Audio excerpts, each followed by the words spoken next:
선지자는 하나님의 뜻을 택한 백성들에게 전하고, 또 아직 하나님을 알지 못하고 믿지 못하는 자들이 하나님이 어떤 분이시며 그분의 통치하시며 지배하시는 역사 앞에 무릎을 꿇고 손을 높이 들고 그분 앞에 나와서 부복할 것을 선포했죠. 선지자의 사명은 미리 전하는 것이 선지자의 사명입니다. 또 선지자의 사명은 하나님의 뜻을 액면 그대로 가감 없이 전하여 모든 만백성들이 하나님 앞에 돌아오도록 하는 것이 막중한 사명이죠. 유다 백성들이 하나님을 거스리고 자꾸만 세상으로 나아갔죠. 그리고 도울 만한 힘이 되지 못하는 주변국들을 의지했습니다. 또 우상 숭배에 빠져서 하나님보다도 피조 세계 가운데는 우상을 숭배하고 하나님을 업신여기고 하나님을 경외치 않고 하나님을 온전히 섬기지 못하는 참 아름답지 못한 삶으로 전락해 나갔는데, 그들을 깨우치고 돌아오도록 하고자 마음의 소원을 품고 아버지 하나님의 뜻을 전한 선지자가 바로 이사야 선지자입니다. 이사야 선지자가 성전에서 하나님 앞에 부름받고 사명자로서 다시 한번 자기 자신을 돌이키고 새 삶을 출발하게 되었던 그 동기는 그의 사촌형이었던 우시아 왕이 하나님 앞에 처음에는 잘했으나 나중에는 교만하고 방자함으로 하나님의 뜻을 거스리고 하나님의 성스러운 성업의 역사를 월권하고, 그래서 하나님보다 더 높아지고자 했던 그 교만함, 그래서 결국은 어떻게 됐나요? 그 엄청난 치세의 왕의 권위에서 하루아침에 그 자리를 내려올 수밖에 없는 참 눈물 나고 안타까운 상황이 전개됐죠.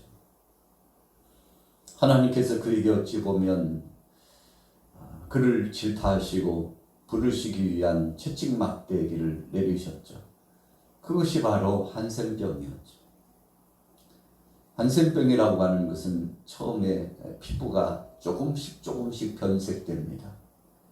시간이 지나면 온 몸이 썩어 들어가는 것처럼 이제 얼굴의 형상을 볼 수 없을 만큼 달라진 사람이 되어갑니다. 그 시간차가 있다는 거죠. 처음에 붉은 점이 드러났을 때, 그리고 자꾸만 피부치가 약해져 갈 때, 이거 예사롭지 않은 병이 찾아왔구나 생각하고 자기 몸을 진단하고, 시대적으로 보면 제사장에게 자기 몸을 보이고 내 몸이 왜 이러냐고. 그래서 마지막에 그 병의 그 근원이 어디서부터 왔으며 왜 그런 병을 앓게 됐는지를 진단받게 되는 거 아니겠습니까? 그래서 한센병이라고 완전한 진단의 결과가 나오게 되면 그때부터 격리된 장소에서 생활하고 완전히 치유되어서 제사장에게 확인받을 때까지는 사람들 앞에서 병자로서의 취급을 받고 자유롭지 못한 삶을 살게 되어지는 거죠.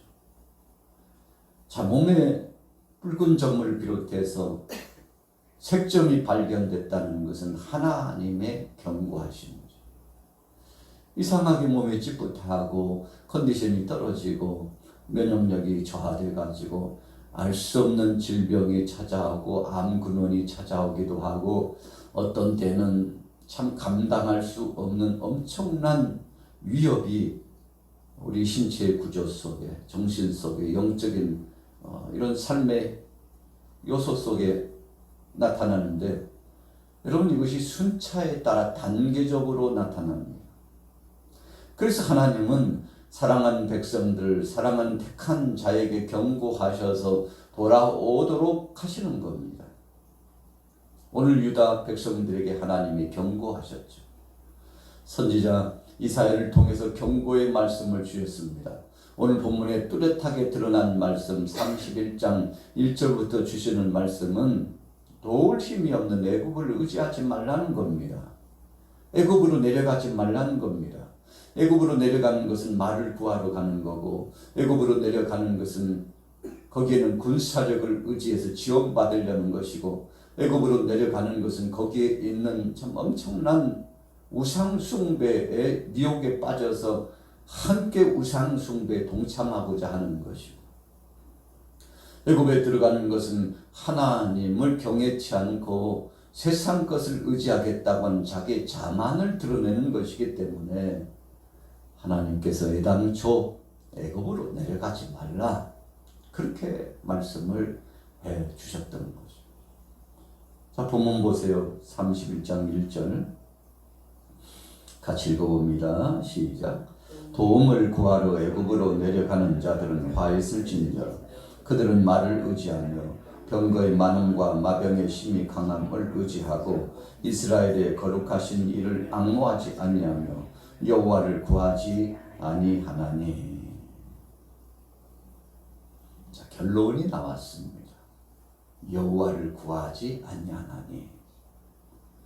여러분, 더 이상 기도하지 않았다는 겁니다. 하나님이 약속하신 말씀을 순수하게 믿음으로 받고 그 말씀에 순종하고 나가야 되는데 정반대 방향 불순종의 길로 갔다는 것을 의미합니다. 하나님께 구하지 않아요.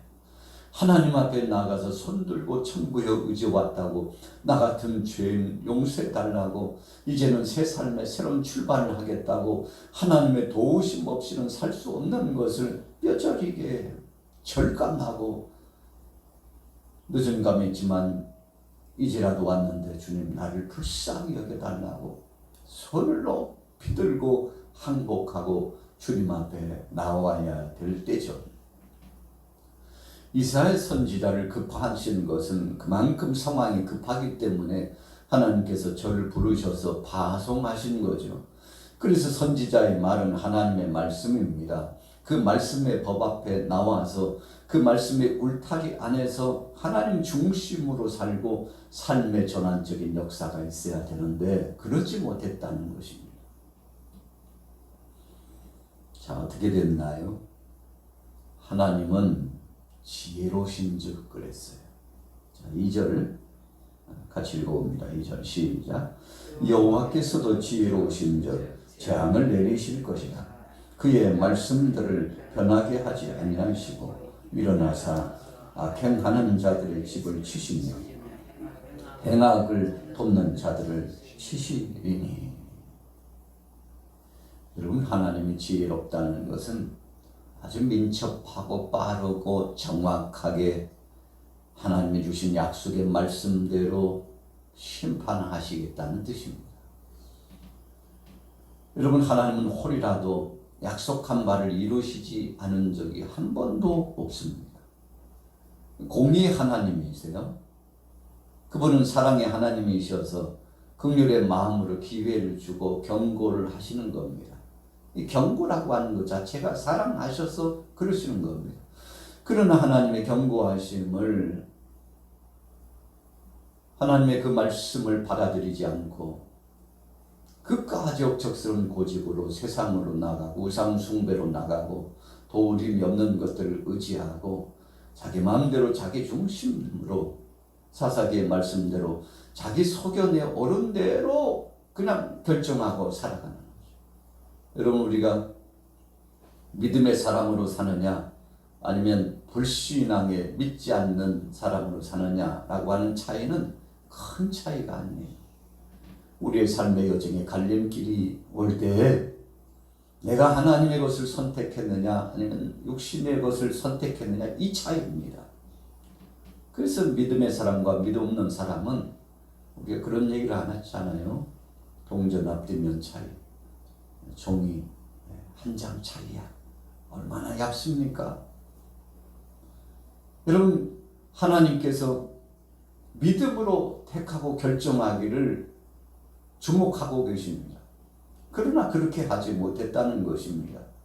오늘 저와 여러분들이 하나님 앞에서 신실한 사람, 하나님의 택한 사람, 여러분 그래서 하나님의 것을 택할 줄 아는 사람이 되면 복된 사람입니다. 그런데 분명히 선택할 수 있는 자유의지도 있고 그럴 만한 경험도 있고 그럴 만한 과정을 통해서 체험도 했음에도 불구하고 또다시 과거의 구습으로 여러분 하루 일과를 마치고 집에 돌아오면 옷이 땀에 흠뻑 젖고 여러 가지 잡다한 먼지가 묻어가지고 그 옷은 벗어야 돼요. 속옷까지 젖잖아요. 무더운 날씨에 그냥 밖에 외출만 하고 들어와도 정수리에서부터 발끝까지는 땀이 흠뻑 흘러내리죠. 그 옷을 벗습니다. 몸을 깨끗이 씻고 새 옷을 갈아입어야 되는데 몸을 깨끗이 씻은 것 같은데 벗어났던 옷을 다시 입는다고 한번 생각해 보세요. 여러분 우리 인생들은 참 거지 같은 인생을 살았습니다.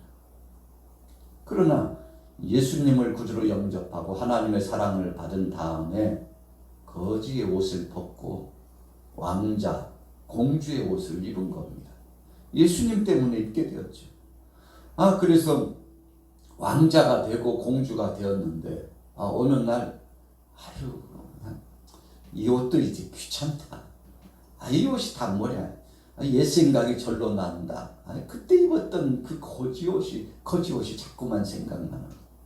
그 왕자의 옷을 벗어버리고 공주의 옷을 벗어버리고 옛날에 그 땀에 찌들고 썩은 냄새가 나고 옷이 휘어지고 그 옷을 구석에서 꺼내가지고 다시 입는 거예요. 진작 입을걸. 여러분 옛 추억이 생각나고 옛 시절에 진행됐던 과거의 구습이 생각나가지고 견딜 수 없어요. 다시금 그쪽으로 돌아가고 싶어서 육신의 정욕과 안목의 정욕과 이 세상 자랑이 치고 들어오는데 그냥 한 방에 넘어지는 겁니다. 여러분 우리 인생이 개와 같은 삶을 산다고 주님 말씀하셨죠. 개들은요 토했던 것을 다시 먹습니다. 여러분 최고로 좋지 못한 그 행보의 모습을 경고하시면서 예수님도 말씀하시고 구약의 말씀을 통해서 누누이 말씀하죠. 토했던 것을 다시 먹지 말라는 것입니다. 그런데 여러분 우리 인생이 얼마나 가증하고 더럽고 추한 존재인지 일찍이 내려놓았던 것을 다시 찾아가지고 토했던 것을 다시 주워 먹고 얼마나 여러분 냄새나고 그리고 치욕적인 모습입니까? 그런데 그 길을 자처하고 나갔다는 거죠. 이 유다 백성들이 그랬다는 것입니다. 3절 읽어보겠습니다. 3절부터 시작. 애굽은 사람이요 신이 아니며 그들의 말들은 육체의 영이 아니라 여호와께서 그의 손을 펴시면 돕는 자도 넘어지며 도움을 받는 자도 엎드려져서 다 함께 멸망하리라. 여러분 하나님은 공평의 하나님이십니다. 어떤 한 사람이 잘못된 길로 가면 정말 그를 사랑하는 사람은 옆에서 충원해 줘야 돼요. 그러나 충원하지 않고 함께 동조하면 동조한 사람까지 하나님께서 책임을 묻겠다고 했습니다. 참 두려운 것입니다. 하나님 제가 뭘 잘못했어요? 죄가 있지. 무슨 죄인데요? 방관죄야. 침묵한 것도 죄야. 만류하지 않는 것도 죄야. 함께 긍정한 것이잖아 라고 하나님께서 그 죄를 물으시겠다는 거죠. 여러분 북이스라엘이 130여 년 전에 멸망당하고 남유다가 적어도요 130여 년 동안 기회가 있었어요. 그러나 저들이 돌아오지 못했어요. 하나님 뜻대로 살지 못했어요. 이유가 뭔가요? 그것을 거울처럼 교훈 삼지 않았어요. 북이스라엘이 이래저래서 멸망당했다. 북쪽이 그래서 멸망당했다고. 우리는 다시는 그런 어리석은 전철을 밟아서는 안 된다고 여러분, 그래서 하나님께서 북이스라엘 통해서 거울처럼 비춰주고 그들을 돌아오라고 말씀한 거 아닙니까? 그러나 그것을 거울 삼지 않았어요. 오히려 그것을 답습했죠. 그것을 답습했어요. 여로보암 왕이 우상을 숭배하고 하나님의 뜻을 거스리고 얼마나 패악한 죄를 범했는지 몰라요. 그런데 백성들이 그 왕을 향해서 질타하고 우리가 저런 왕같이 되어서는 안 된다고, 우리라도 정신 차리자라고 그래야 되는데 그 후세대들이 그대로 본받고 그보다도 더 악한 일을 저질렀다고 했습니다. 백성들도 마찬가지죠. 그래서 여로보암의 길로 가지 말라 그랬어요. 예수님께서도 누룩을 조심하라 그랬잖아요. 여러분, 누룩은 조그마한 그 한 주먹, 그 많은 가루에다가 두 큰이 던졌는데 시간이 지나고 나니까 다 부풀어가지고. 여러분, 누룩의 효과는 그런 것입니다. 그래서 우리는 하나를 용납하면 또 다른 것이 들어온다는 것을 반드시 기억해야 돼요. 죄라고 하는 놈은 그렇습니다. 하나 타협하면 또 다른 것을 가지고 들어와서 우리를 망가뜨리기 시작하는데, 아유, 그래 보니까 참 좋더라고. 그렇게 하니까 아유, 살만 나도 그만하고요. 충동질하고 우리를 미혹합니다. 아유, 그러고 났더니 아무 일도 없더구만 뭐. 아무 일도 없더라고. 그러고는 다음에 또 죄를 범하고 또 죄를 범하고. 아무런 일은 없기는요. 이미 하나님께서 양심으로 그에게 심판했고, 그리고 양심을 가책을 느끼지 못하는 우둔한 자가 되었다면 하나님께서 그를 주목하시고 반드시 기억하시고 심판하시리라 말씀한 거 아니겠습니까? 참 오늘 본문 말씀은 두렵고 떨리는 말씀입니다. 자, 7절로 넘어가 보겠습니다. 7절 시작. 너희가 자기 손으로 만들어 범죄한 은 우상, 금 우상을 그 날에는 각 사람이 던져버릴 것이며 아수르는 칼에 엎드러질 것이나 사람의 칼로 말미암음이 아니겠고 칼에 삼켜질 것이나 사람의 칼로 말미암음이 아닐 것이며 그는 칼 앞에서 도망할 것이요 그의 장정들은 복역하는 자가 될 것이라. 여러분, 그런 참 거센 세력이 멸망당했죠. 아수르가요 멸망당했습니다. 애국도 멸망당했습니다. 심지어는 바벨론도 멸망당하죠. 바사와 메대가 함께 연합해가지고 바벨론을 쳤죠. 나중에 바사가 또 메대를 칩니다. 여러분, 그러니까 우리 주위에는요 정말 강성하고 대단하다라고 하는 그 용어가 오래가지 못해요. 참 대단한 나라야, 대단한 사람이야 하는데 얼마 지나지 않아서 흔적도 없이 사라집니다. 여러분, 우리 인생은 그런 것입니다. 안개와 같고 이슬과 같은 것입니다. 잠시 왔다 가는 것입니다. 그래서 우리 육체의 때는 시간의 제한이 있어요. 언젠가 끝이 있습니다. 그래서 영혼의 때를 준비하라고 말씀한 겁니다. 육체의 때 때문에, 육신의 것 때문에 영혼의 때를 망가뜨리지 말라는 것입니다. 이것이 바로 지혜입니다. 그래서 이 백성들이요 나중에서 깨닫게 됩니다만 때가 늦었죠. 때가 늦었어요. 결국 나라가 패망하고 참 마음 아픈 일들이 있고 70년 동안 포로 생활을 하게 되지 않습니까? 여러분, 그 직전에 선지자 이사야는 끊임없이 전했죠. 마지막에 유다가 멸망당하는 그 참 패망의 그 성을 보면서 눈물을 훔쳤던 예레미야를 한번 보세요. 너무 마음이 아픈 거예요. 그럼에도 불구하고 하나님의 뜻을 전했던 예레미야처럼, 오늘 이사야처럼 오늘 저와 여러분들은 선지자적인 사명을 가진 사람입니다. 그래서 진리를 전하고 바르게 살아갈 수 있도록 우리는 이 말씀을 내가 먼저 붙잡고 주위에 선한 영향력을 끼치고, 그래서 우리 대한민국에 바로 서고 한국교회가 온전해지고 우리 양화교회가 사명을 감당하고 우리 자신들이 하나님 앞에 온전한 중심의 자리매김을 감당할 수 있도록 하기 위해서 늘 자기 자신을 채찍질하는 거죠. 오늘 새벽에도 여러분들이 나오신 이유가 뭔가요? 자기 자신을 채찍질하기 위해서 나온 겁니다. 지혜로운 사람이죠. 내가 어떻게 삶의 뒤안길을 돌이켜보니까 이런 것은 잘 살았고 이건 잘못 살았다. 잘못 살은 것은 빨리 돌이켜서 하나님 뜻 가운데 새 삶으로 전환해야 되겠죠. 잘했던 것은 더 열심히 하나님 앞에 영광 돌며 살아나가야 되겠죠. 이것이 바로 진정한 지혜 아니겠습니까? 자, 9절에 보십시오. 9절 읽습니다. 시작. 그의 반석은 두려움으로 말미암아 물러가겠고 그의 고관들은 기치로 말미암아 놀라리라. 이는 여호와의 말씀이라. 여호와의 불은 시온에 있고 여호와의 풀무는 예루살렘에 있느니라.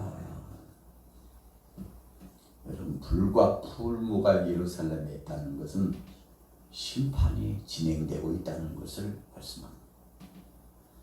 오늘 저와 여러분들의 삶 가운데도 하나님의 감찰하심이 늘 함께합니다. 여러분, 세상 사람들이 기준이 아니에요. 세상 세풍이 기준이 아닙니다. 하나님 말씀이 기준입니다. 오늘 저와 여러분들도 이 목요일 아침에 주님의 말씀이 내 삶의 기준이 되어 여러분, 그래서 교회 공동체나 개인이나 모든 이들이 말씀에만 기준하면 타락하고 퇴락하지 않고 믿음으로 나아가 승리하게 되는데, 오늘도 말씀이 육신이 되어서 이 땅에 오신 예수 그리스도 그분 한 분만 바라보고 만족함으로 나가서 승리하시고 주님이 주신 복을 누리게 되시기를 예수님의 이름으로 축원합니다.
하나님의